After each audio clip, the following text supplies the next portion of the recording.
नमस्कार. संघर्ष न्यूज सोलापूरमध्ये आपल्या सर्वांचं स्वागत आहे. आज आपण माजी आमदार संजय मामा शिंदे यांनी अकलूज पॅटर्न आता करमाळा तालुक्यामध्ये राबवला जातोय अशा प्रकारचा एक आरोप केला होता. त्याचप्रमाणे राष्ट्रवादीचे तालुका अध्यक्ष भरत आवताडे आणि देवळाली गावचे माजी सरपंच आशिष गायकवाड यांनी सुद्धा काही आरोप केले होते म्हणजे आमदारांवर. सध्याच्या विद्यमान आमदार नारायणआबा पाटील यांच्यावर आरोप केले होते.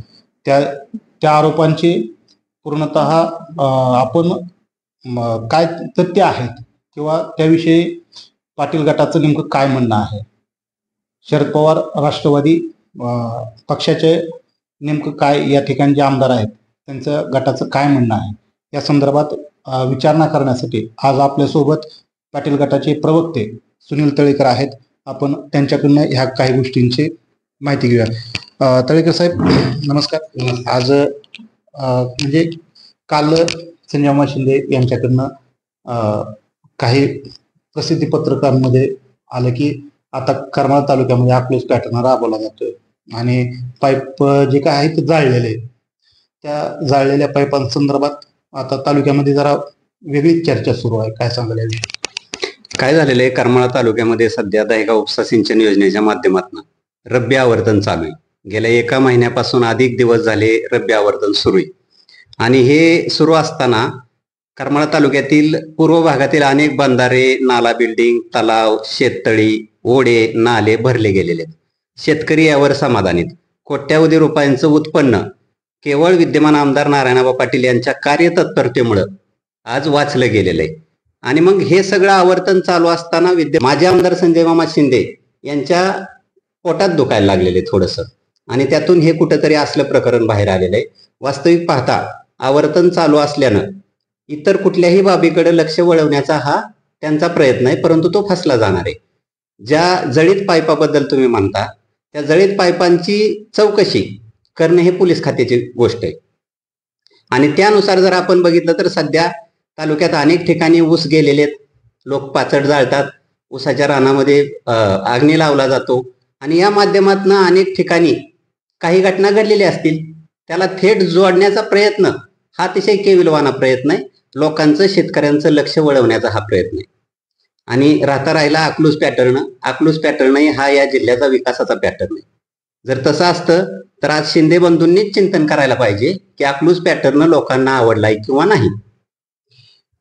या ठिकाणी दुसराही एक आरोप केलेला आहे की विद्यमान जे आमदार आहेत, लोकप्रतिनिधी आहेत, यांनी विकासाचं राजकारण केलं पाहिजे, परंतु ते विरोधाचं राजकारण करतात आणि दहेगाव उपसा सिंचन योजनेच्या अडथळा करत आहेत. त्यांनी जर अशा प्रकारे जर केलं तर त्यांच्या म्हणजे विरोधात आम्ही जे लोक चळवळ आहे किंवा आम्ही त्यांच्या लोकांना, जनतेला घेऊन आम्ही आंदोलन करणार, अशा प्रकारे राष्ट्रवादी तालुका अध्यक्ष भरत आवताडे यांनी इशारा दिलेला आहे प्रसिद्धी पत्रकांमधून. काय सांगाल? आंदोलन करणं हे प्रत्येकाचं कर्तव्य आहे. विरोधात केलं आंदोलन तर ते काही त्यांचा अधिकार येतो, परंतु मला असं वाटतं की गेल्या 5 वर्षामध्ये दहेगाव उपसा सिंचन योजनेची शेतकऱ्यांना दिलेली आवर्तन आणि या 5 वर्षामध्ये सुरुवातीलाच मिळालेलं आवर्तन याची तुलना आता शेतकरी करायला लागलेले आहेत. पाईपलाईन 118 कोटीची बंदिस्त पाईपलाईनची जी योजना आहे ती माझे आमदार संजय मामा शिंदे हे सांगतात की माझं ते अतिशय महत्वाचं काम आहे. परंतु मला काय वाटतं की बाबा 5 वर्षामध्ये जर ही आमसभा घेतली असती आणि आमसभा घेऊन जर हा विषय जनतेपुढे मांडला असता, जनतेची त्याला मान्यता मिळाली असती, शेतकऱ्यांच्या अडीअडचणी या योजनेबद्दलची जी काय मतप्रवाह आहेत शेतकऱ्यांमध्ये तो आम्ही आता फील्डवर बघतोय. शेतकऱ्यांना शेतीसाठी पर्क्युलेशन हा अतिशय महत्वाचा विषय आहे. पर्क्युलेशनमुळे पाणी बऱ्याच प्रमाणामध्ये पाझरतं. एका तलावाच्या कडेचीच फक्त जमीन ओलिताखाली येत नसते, तर तलावापासून अनेक किलोमीटर दूरवर सुद्धा त्याचा परिणाम कूपनलिकेमध्ये होत असतो. त्यामुळे पर्क्युलेशनला बऱ्याच प्रमाणामध्ये शेतकरी विरोध करतायत आणि अर्धवट पाईप गाडून आता आहे त्या गावात सुद्धा आम्हाला पाणी देणं अशक्य झालेलं आहे. जर हे काम पूर्णच करायचं होतं तर त्यांनी हे त्यांचा ड्रीम प्लॅन ठरवायचा होता आणि पहिल्या 5 वर्षातच काम पूर्ण करायचं होतं.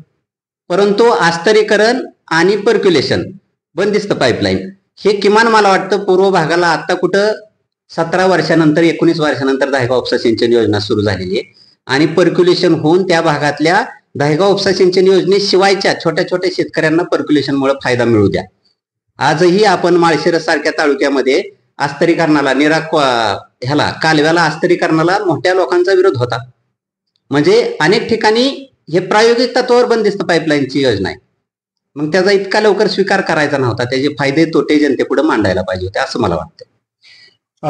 देवळालीचे माजी सरपंच आशिष गायकवाड यांनी एक आरोप केलेला आहे की निंबोरे येथील नारायणआबा पाटील यांच्या गटाचे कार्यकर्ते गोरख जाधव यांनी देवळाली येथे जी पाईपलाईन येणार होती त्यावेळेस विरोध केला आणि आबांना थेट भेटा, त्यानंतरच काम सुरू करा, ठेकेदाराला अशा प्रकारे पोकलेन किंवा इतर जे काय हे होतं ते काम थांबवलं. त्यानंतर मी स्वतः त्या ठिकाणी जाऊन ते काम सुरू केलं आणि आबांनीच विकास कामाला खीळ घातलेली आहे किंवा इतर काही गोष्टी त्यांनी आरोप केलेले आहेत. काय सांगाल याविषयी? आमदार कार्यालयाकडून किंवा स्वतः आमदार महोदयांकडून याबाबत कसल्याही सूचना दिल्या गेलेल्या नाहीत. विकासाचं राजकारण गटतट न पाहता विकास कामं करणारे हे आमदार आहेत. नारायणआबा पाटील यांची ओळखच मुळात विकासप्रिय आमदार म्हणून झालेली आहे आजपर्यंत आणि जनतेनं त्यांना ह्या वर्षी स्वीकारलंय आणि माझे आमदार संजय माव शिंदे यांना घरी बसवलंय ते केवळ तेवढ्याच कारणासाठी की विकास कामं करण्यासाठी. त्यामुळे विकास कामं करणं हाच मूळ पाटील गटाचा अजेंडा आहे. राष्ट्रवादी काँग्रेस पक्ष शरदचंद्रजी पवार साहेब पक्षाचा हा अजेंडा आहे आणि त्यामुळं याच्यात कुठल्याही प्रकारचा अडथळा विकास कामांना येणार नाही. परंतु जे आरोप होत आहेत त्या आरोपाला आमदार कार्यालयाच्या वतीनं किंवा स्वतः आमदार साहेबांच्या वतीनं आम्ही दुजोरा देत नाही. त्याच्यामध्ये आमचा काडीचाही संबंध नाही. ज्या प्रकारे आता आपण सांगितलं की दहिगाव उपसा सिंचन मध्ये ज्या काही मोटरी आहेत त्या पूर्ण क्षमतेनं सुरू आहेत. याच्या आधी या मोटरी नेमक्या का बंद होत्या किंवा आणि आता नेमकं काय असं तुम्ही केलेलं आहे वेगळेपण जे त्या मोटरी त्या पूर्ण क्षमतेनं आपण सुरू केलेल्या आहेत? मुळात दहिगाव उपसा सिंचन योजना ही अतिशय वरदायिनी ठरणारी योजना आहे. या योजनेचे 6 पंप दहिगाव येथे पंप हाऊस 1ला आणि 4 पंप कुंभेज येथील पंप हाऊस 2ला आहेत. पूर्ण क्षमतेने जर ही योजना चालली तर टेल पर्यंत गोटी पर्यंत पाणी जातं. परंतु गेल्या 5 वर्षामध्ये 6 पैकी 3 पंप आणि इथं कुंभेजला 4 पैकी 2 पंप चालू असायचे. मग याच्या मागचं कारण काय की बाबा हे पंप बंद ठेवून शेतकऱ्यांचं करोडो रुपयांचं नुकसान तत्कालीन आमदार संजय मामा शिंदे यांनी केलेलं आहे आणि मला वाटतं त्याबद्दल शेतकरी आता जाणू नयेत. तुम्ही पत्रकार मंडळी किंवा तुमच्या चॅनलच्या माध्यमातून एक लोकप्रिय चॅनल आहे, तुम्ही ही बाब शोधून काढा की बाबा का त्यावेळेस तांत्रिक अडचणी असतील काय असतील त्याचा तपास लावला गेला पाहिजे. आणि आताच नारायणआबा पाटील हे आमदार झाल्या पहिल्याच महिन्यात 10 मोटारी पूर्ण पंप पूर्ण क्षमतेनं हे आवर्तन दिलं जातं. याच्यात काय आणि विशेष तुम्हाला सांगतो की पहिल्या 15 दिवसात आवर्तन आपलं 60-65% क्षमतेनं चालू होतं. त्यावर आमदार नारायणआबा पाटील यांनी कार्यकारी अभियंत्यांना सांगितलं की बाबा माझे गेलेले दिवस हे कमी क्षमतेनं योजना चालल्यामुळे माझे वाया गेलेत, मला ह्या आवर्तनात दिवस वाढवून द्या. आणि 3 तारखेला दहिगाव उपसा सिंचन योजनेचं आवर्तन बंद होणार होतं ते आपण आता केवळ आमदारांच्या कार्यतत्परतेमुळे आता वाढवून आपल्याला मिळालेले. सध्या एक आपण हे मग बोलताना सांगितलं अस्तरीकरणाचा विषय. मग ह्या अस्तरीकरणामुळे नेमकं पाणी आता जे हेड टू टेल किंवा टेल टू हेड जो प्रकार होतोय म्हणजे थेट शेवटच्या शेतकऱ्यांपर्यंत पोहोचतोय. परंतु आपण अस्तरीकरणाचा एक विरोधाचा एक भाग सांगितला. नेमकं तो विरोधाचा भाग नेमका कशासाठी आणि त्याच्या मागची नेमकी आपली भूमिका काय होती?